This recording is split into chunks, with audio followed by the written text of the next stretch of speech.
It's a solid college basketball card this Sunday, February the 23rd. I'm going to give you 3 ranked games. I do my top 25 video for Saturday. I had 5 games for you. Gave you one Friday night with the Michigan under. Also got some ranked teams going here on Sunday, including a team that's very close to cracking the top 25. We're going to get to that right now. 3 games for you free with analysis here for Sunday College Hoops. Hi, this is Steve Merril, WagerTalk.com, right back here on WagerTalk TV. And let's start with that game I was referencing, and that's UConn, the defending national champs.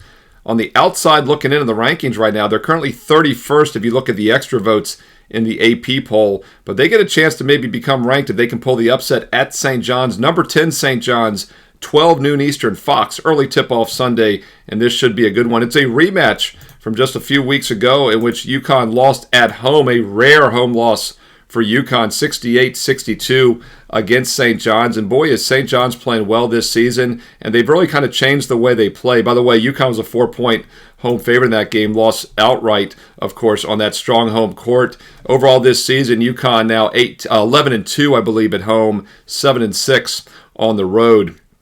St. John's, by the way, a perfect 16-0 at home. No revenge motive here, but 23-4 overall.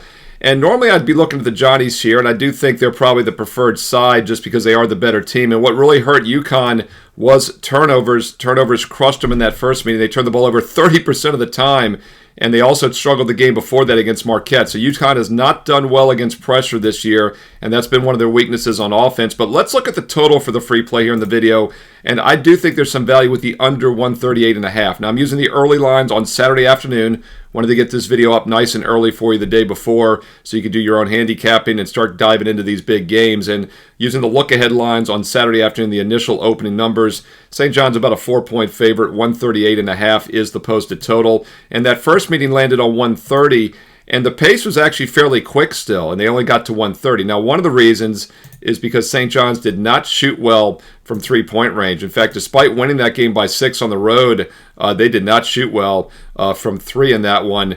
In fact, overall in that game, St. John's, I believe, 4 for 25? No, 4 for 21 from three-point range. 4 for 21, and they still won outright by 6 as they rode underdog. That actually bodes well for them here in the rematch, and of course it's because they were turning them over, scoring in transition. But St. John's on the season doesn't shoot the three-pointer well. In fact, they ranked 344th in the country, hitting just 29.8% of their three-point shots. They're one of the 20 worst shooting teams from 3 in the country.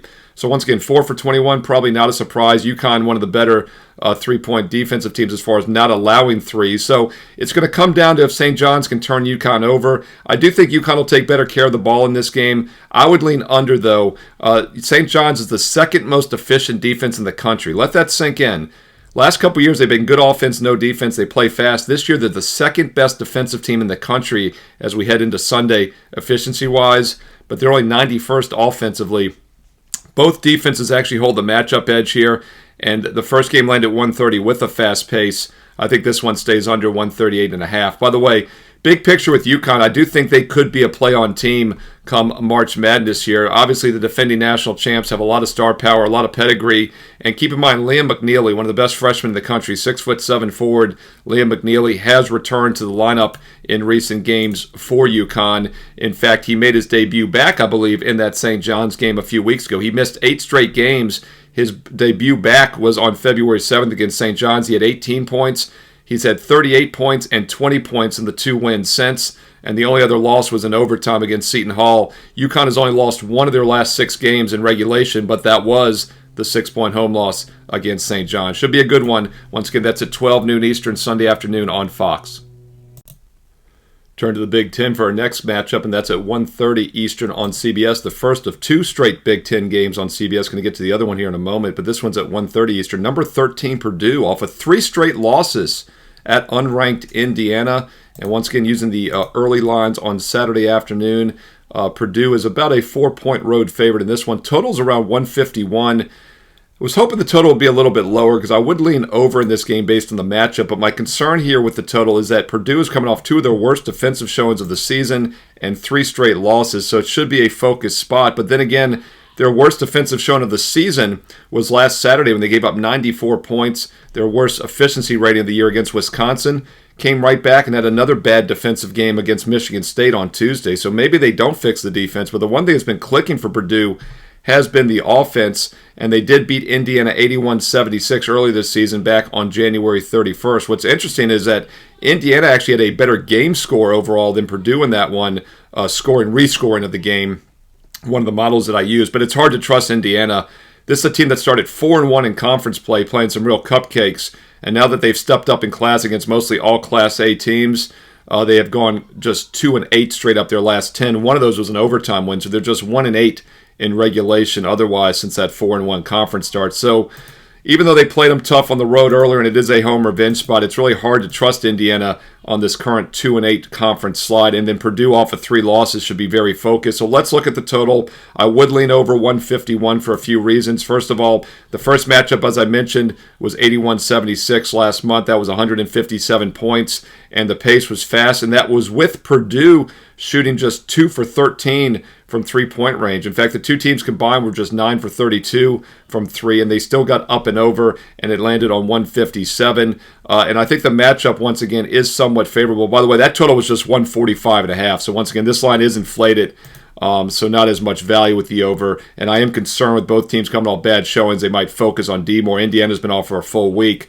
But otherwise, the matchup should help both offenses. Indiana's a terrible three-point shooting team. They don't even really take many threes. And Purdue's had a very bad two-point defense. In fact, Purdue's defense from two-point range is one of the 40 worst in the country, whereas their three-point defense is one of the 40 best. So it's a favorable matchup for Indiana. That's one of the reasons they did play them tight in the first meeting. You know, if they were in such bad current form, I maybe would have looked at them here. But Purdue off of 3 losses should be focused. We'll lean over 151. But once again, that total looks a little bit higher than I thought it should be. And that game is at 1:30 Eastern on CBS National TV. In the Big Ten with another matchup on CBS following at 3:30 Eastern. This is Ohio State against UCLA. UCLA just on the outside of the rankings, number 28 right now in the additional votes. So if they win this game, they got a chance of maybe sneaking in, but probably not because they had a bad loss against unranked Minnesota earlier this week. And interesting situation. 83-year-old Mick Cronin's father, 83-year-old father, flew out to the West Coast for Tuesday's game against Minnesota. Why?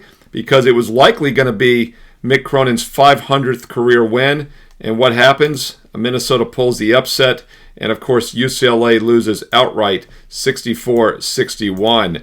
Question becomes, was that a letdown spot or was it an overlooked spot for them? Do they rebound here? I actually think that could be the case. UCLA lost that game, by the way, as an 11-point favorite outright on Tuesday against a very mediocre Minnesota squad. I think there were distractions. Now, I don't know if his father stayed on the West Coast or not. I'll assume he did. Maybe they don't want to jinx him again. They sent him home. I think Cronin gets his 500th win, and that means he most likely gets the cover as well.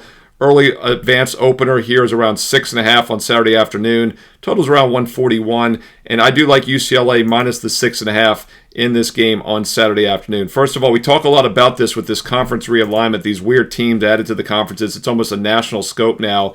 Not a tremendously difficult trip, but still a strange trip for Ohio State, going all the way out to Los Angeles. And I do think UCLA has a decent home court advantage in this game for that reason. And Ohio State is not in good current form. Just lost back-to-back home games against Michigan and a bad loss against Northwestern. In fact, they lost that game by 21 points against Northwestern despite being a 9.5-point favorite. So, yeah, UCLA lost as an 11-point favorite by 3 points. Ohio State's loss was worse. A 9.5-point favorite lost by 21. And I do think there's some reasoning why UCLA maybe was a little bit distracted on Tuesday. I think they're locked in. Cronin gets that 500th win.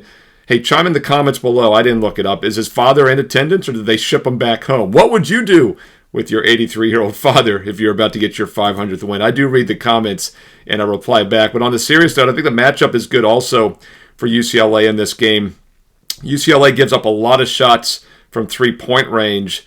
But Ohio State doesn't take a lot of shots from 3. They take more of them from 2-point range. So I think it's a good matchup for UCLA for that reason.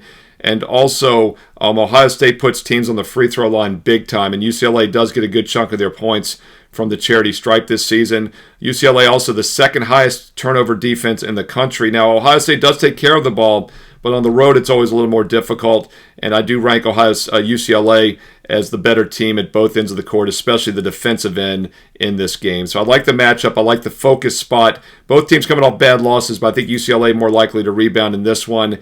UCLA still, after just the 2-4 start in the conference, they were on a 8-1 run, I believe, 8-2 run, 8-1 run. They'd won 8 out of 9 until that loss against Minnesota. So they are in pretty good current form still. And keep in mind, Cronin called his troops out back in early January. They had that upset win over Gonzaga. Then they lost 4 straight. We actually had a loss with them in one of those games. I stayed away from them for a while. It looks like they're back on the right path. After those 4 straight losses, they ran off 7 straight and 8 out of 9.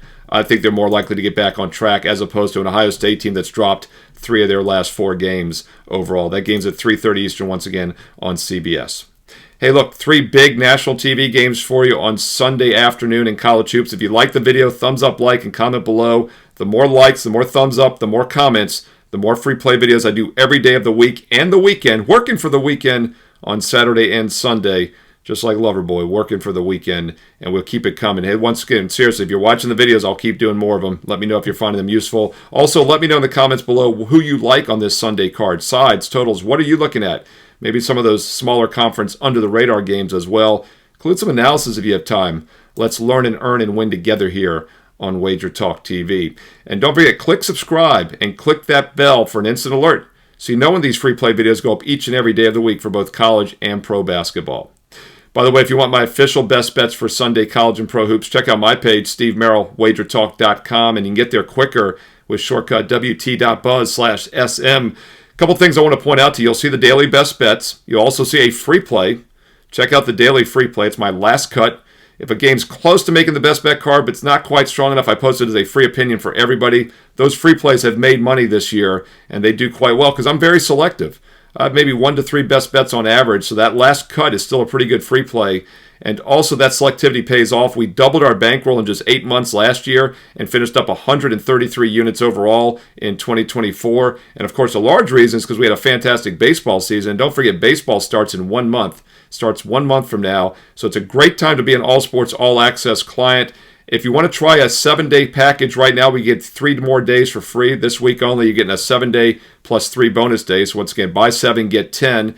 Or if you want more of a long-term investment approach with every sport, baseball, football, college and pro, basketball, college and pro for the next year, be sure to use promo code SM365. That's that instant $811 discount on the 1-year All Access. That gets it down to exactly $99 a month, $3 a day, $1 a play.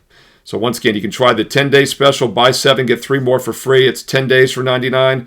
Or you can do the 1-year special, which gets you every month for $99 with promo code SM365.